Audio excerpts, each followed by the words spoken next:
Welcome to Nated Engineering. This is the second exercise on hydraulic presses, engineering science N4.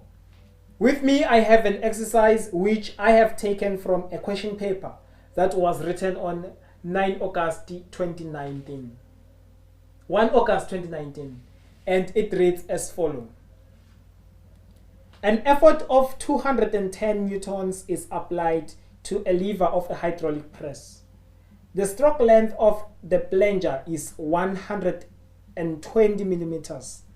The mechanical advantage of a lever is 18. The diameters of the plunger and the ram are 110 and 290 millimeters respectively. And then the questions, they say, determine each of the following. Question number 1, mass of the object lifted by the ram if the efficiency is 83%.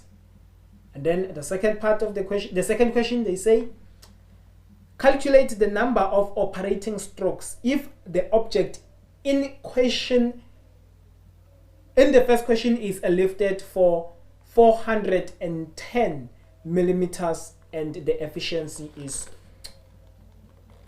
93%.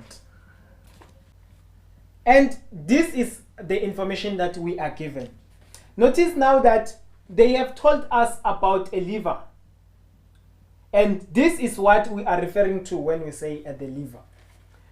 Now, we are not applying the force directly to the piston of the plunger. We are now using the plunger. We are now using the lever, which is where we apply our effort. We will be applying 210 on the lever. And the lever is the one that is applying the force to the piston on the plunger. They gave us the mechanical advantage of the lever, meaning that whatever force that we are applying to the plunger, to the lever, the lever will take that force and times it by 18, since that is the mechanical advantage. And then we are not given the force of the plunger, we are given the stroke length of the plunger. We are also given the diameter of the plunger. Coming to the ram side, we are not given the force of the ram, we are not given the mechanical, we are not given the stroke length of the ram, we are given the diameter of the ram.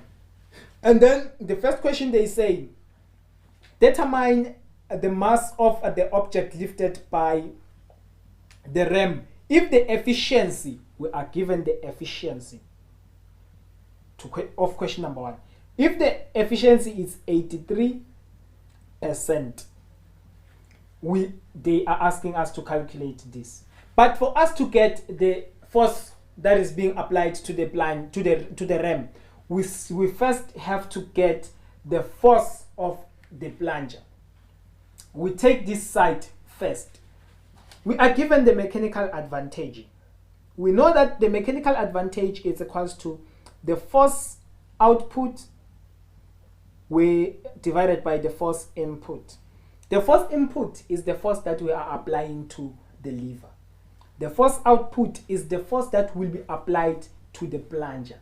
We are given a mechanical advantage. Now we want the force, which is force of the plunger. This will be the force of the plunger. We have to make it the subject of the formula. We will have F of the plunger, it's equals to the mechanical advantage times the force that we put in on the lever. The mechanical advantage is 18 times the force that we applied to the lever is 210, which will give us. So first they gave us this efficiency. This efficiency means that whatever force we are supposed to get from here, from these two values,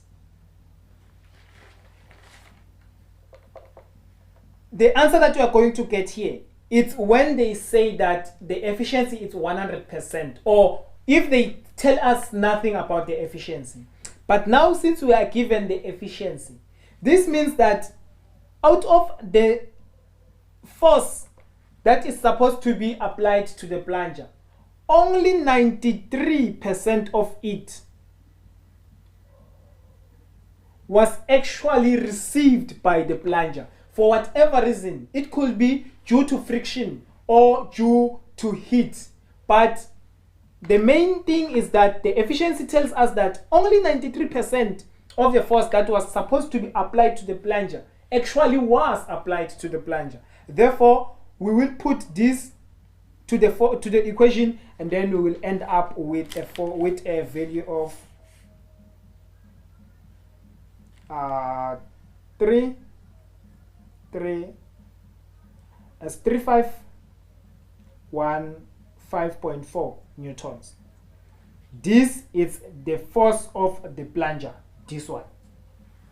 And then now we know that the pressure, we're now dealing with the piston of the ram and the piston of the plunger.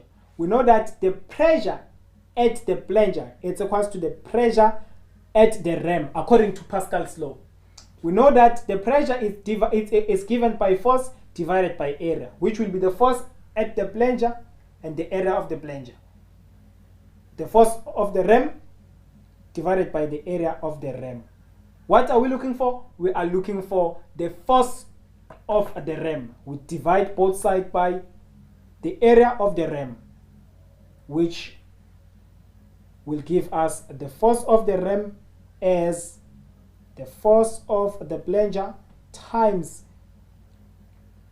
the area of the ram divided by the area of the plunger, which by now we know that this, we can put it as the diameter squared of the ram and divided by the diameter squared of the plunger.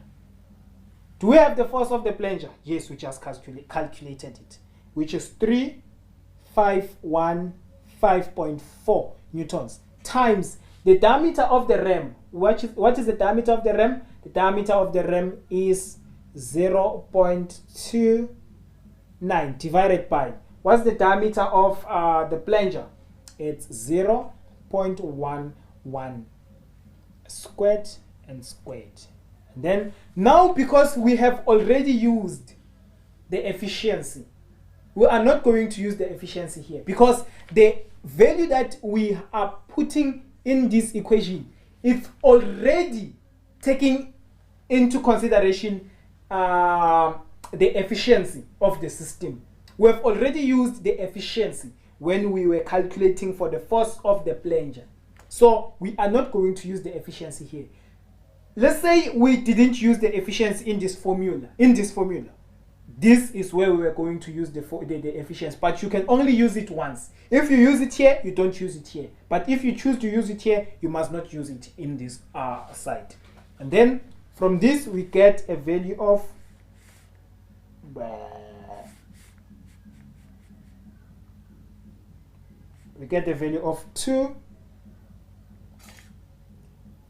24,433.483 newtons, which can be written as 24.433 kilo newtons. And then this is what we were asked to calculate. That's the first part of the question. And then we go to question number 2. They say, determine the number of operating strokes if the object in question 6.1.1 is lifted for 480 millimeters and the efficiency is 83%. So I'm going to erase this.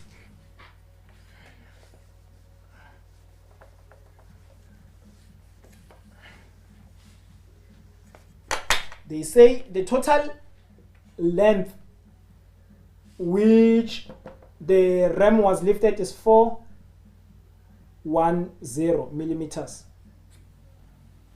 And we are asked to calculate the number of operating strokes, the number of strokes. of stroke lengths, or the number of strokes. This is what we're asked to calculate. So first things first, we know that this is a closed system, meaning that the volume at the plunger is equal to the volume at the ram.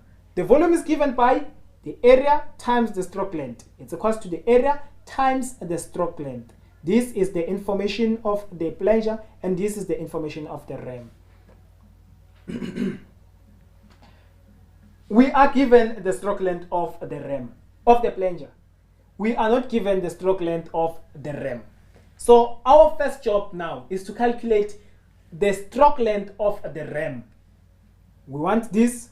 We will divide both sides by AR. We get that the stroke length of the ram is given by the stroke length of the plunger times the area of the plunger divided by the area of the ram. We know this can be represented by the diameter squared of the plunger divided by the diameter squared of the ram. What is the stroke length?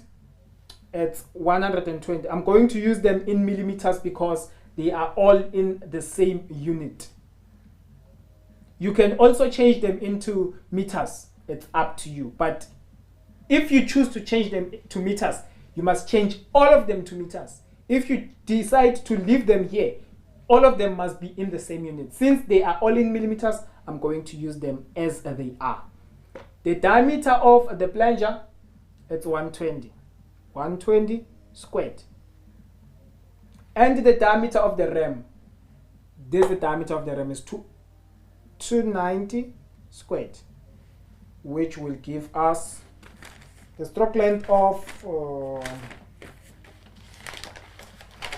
the ram as, again, we were given the efficiency. The efficiency tells us that the stroke length that was supposed to be moved, or the volume that was supposed to be delivered to the ram from the plunger, not 100% of it is going to be delivered to the ram, but because of the efficiency, it might be due to a leak. According to the efficiency, it tells us that only 93% of it will be delivered to the ram. Therefore, we are taking it to consideration. Put it in the formula. And then from here we get our answer as 16.057 millimeters. And you must also check this before you continue. The stroke length of the plunger and the stroke length of the ram. Is the stroke length of the plunger bigger than the stroke length of the ram? If no, then there is something wrong with your calculation. The stroke length of the ram must always be smaller than the stroke length of the plunger. But in this case, we can tell that this is smaller than this. Therefore, we are good to continue. We say, since we are not actually looking for this, we are looking for the stroke, for the number of stroke, for the number of operating strokes. And then we say that the number of operating strokes will be equals to the total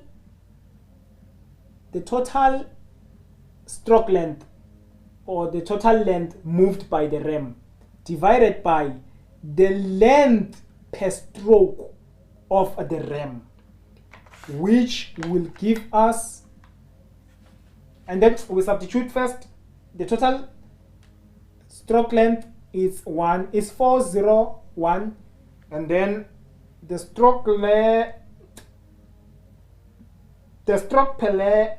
length per stroke, the length moved per stroke, it's 16.057, which will give us an answer of 25.534, which is approximately to 26 stroke length. So this is what they are asking. For us to be able to move the ram 410 meters from where it is, we must pump the plunger 26 times. That's what they are asking. That's what the number of strokes are. For us to be able to get this stroke length being moved by the ram, we must pump the lever 26 times. That is what they are asking in this question. So always don't forget to consider your efficiency if you are given. If you are not given any efficiency, we take it as if the efficiency is 100%. So the number that we are going to get, we use it as it is. If they didn't give us any efficiency here, we will take it as if the amount of volume that was moved, the amount of change in volume from this side is equals to the amount of change in volume on this side. If you're not given any efficiency, we take it as 100%. But if we are given efficiency, we must consider it on our equation. So this is basically the end of our lesson. I will see you on the next lesson.